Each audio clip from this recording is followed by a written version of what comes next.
Hello, welcome back to our channel. This is Stern Kruiseology.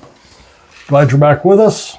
We're gonna go over a few of the trending hot topics of cruise news that's going on here in the old cruise nation. So glad you're back with us. Do not touch your television dial out there in TV land. This is not Dwayne "The Rock" Johnson. Just saying. Okay. So. Just so everybody out there knows. Yep. So, just going through some of the top news coming out of the cruise industry. Old MSC. We keep coming back to them. We do. They stay in the news. They are,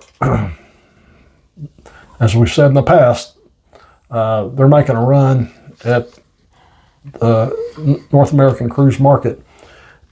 So much so that they just did a ribbon cutting on their new North American cruise division office, which is going to be in Miami, or as we say in Texas, Miami. Mm-hmm. So they're telling all the other. There's a lot of cruise lines have a lot of their office space or office headquarters there. Well, MSC says, "Hold my Mai Tai," and they're putting that flag in the ground there in Miami too, and they're saying, "We're here, and we're going to run with you."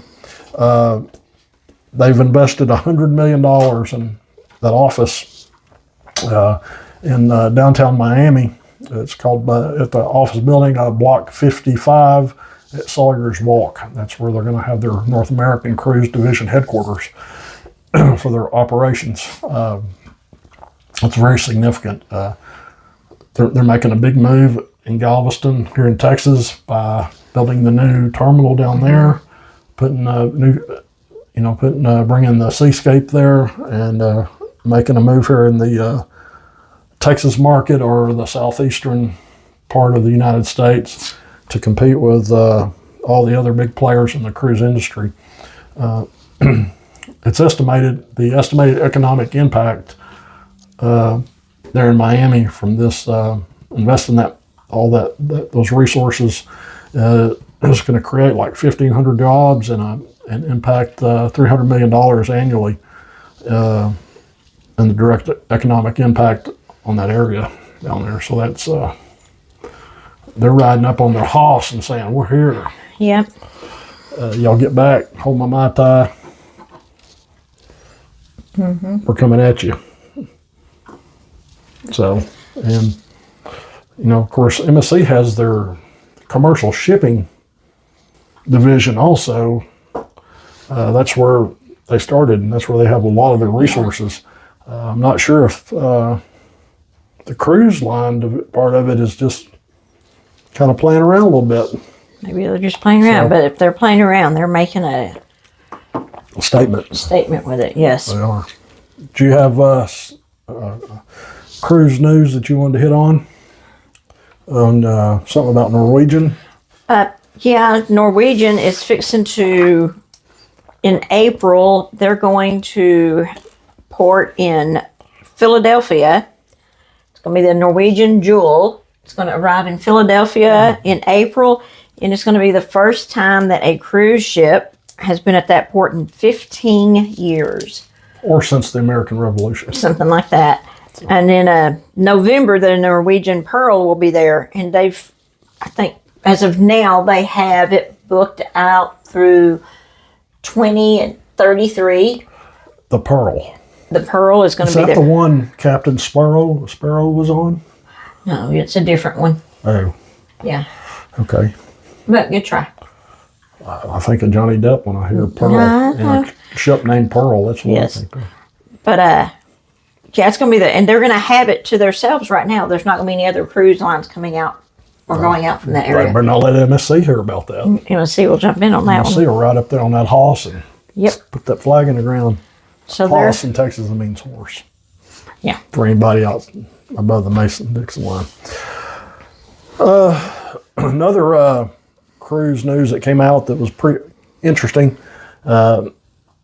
Carnival, I think for the first time, they're going to be going to Africa.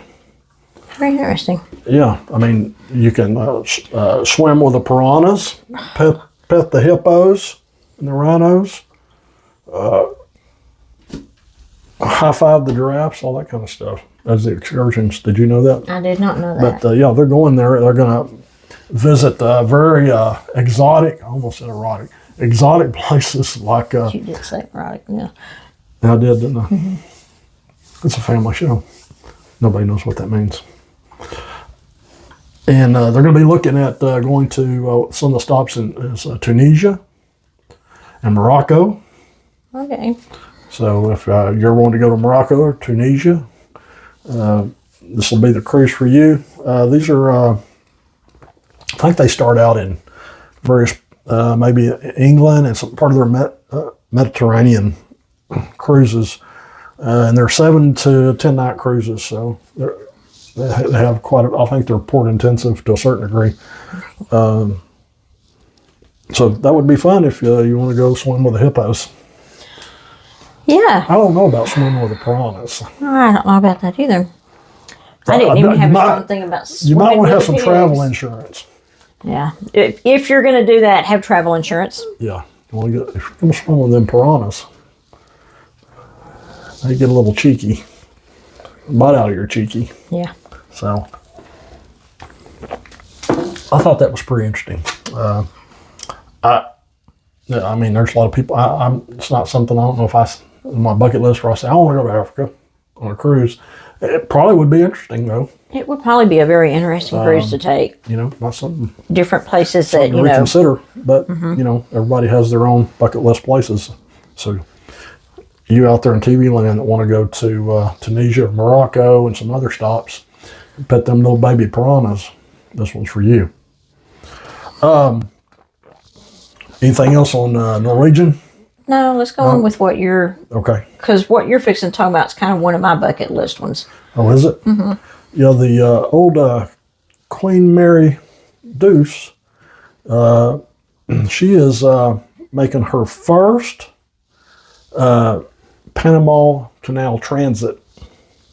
And QM2 is, look, there are differences. She is a true ocean liner. Yeah. There's a difference between a cruise ship and an ocean liner.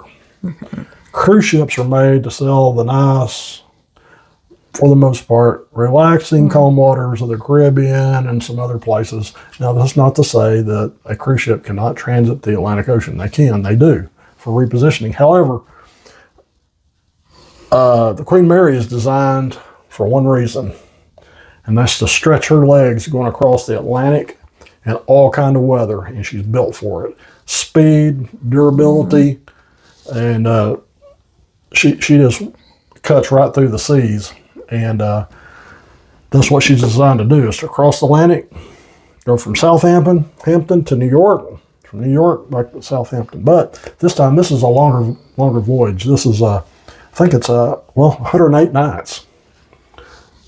You might want to get a little travel insurance. If we didn't have our little doggies. You might want to get a little travel insurance on that and have some vacation time for 108 nights. But it ends up, I think they leave Southampton. They go, they're going to, I guess, down to Australia, Africa, going to Cape Town, Hong Kong, Singapore, and they'll end up going up. They're also over to Los Angeles, some very long itinerary, and they'll end up back in Southampton. So that's she hasn't been to Los Angeles or Southern California, from what I researched, in like 17 years. So now I don't know how she got there before. I guess she just went around the southern tip of Africa. I mean, the long way, which that's a long way. I guess that's the way they did that. But now she's going to take a shortcut and go through the canal and go to SoCal. So, I wouldn't mind going through I don't know if it'd be on the QM2, but I wouldn't mind going on a Panama transit. I want to do the Panama. I want to do a cruise line. transatlantic. There's one out of Galveston that does a Panama Canal itinerary, so that would be interesting. So anyway, there's some top 3 or 4 news stories in the cruise industry. If you would, that would help us out. If you would like, right? Subscribe. And give us a big hug. Or ling, ling, ling, ling. Notification. You Notifications. didn't know what I was doing, did you? No, I wasn't sure. You thought I was just making noises. So I tend to do that sometimes. Sometimes. So if you would do that, thanks for hanging out with us. Hope you come back. We're going to do some more videos, see where this goes. But until then, fair winds and following seas.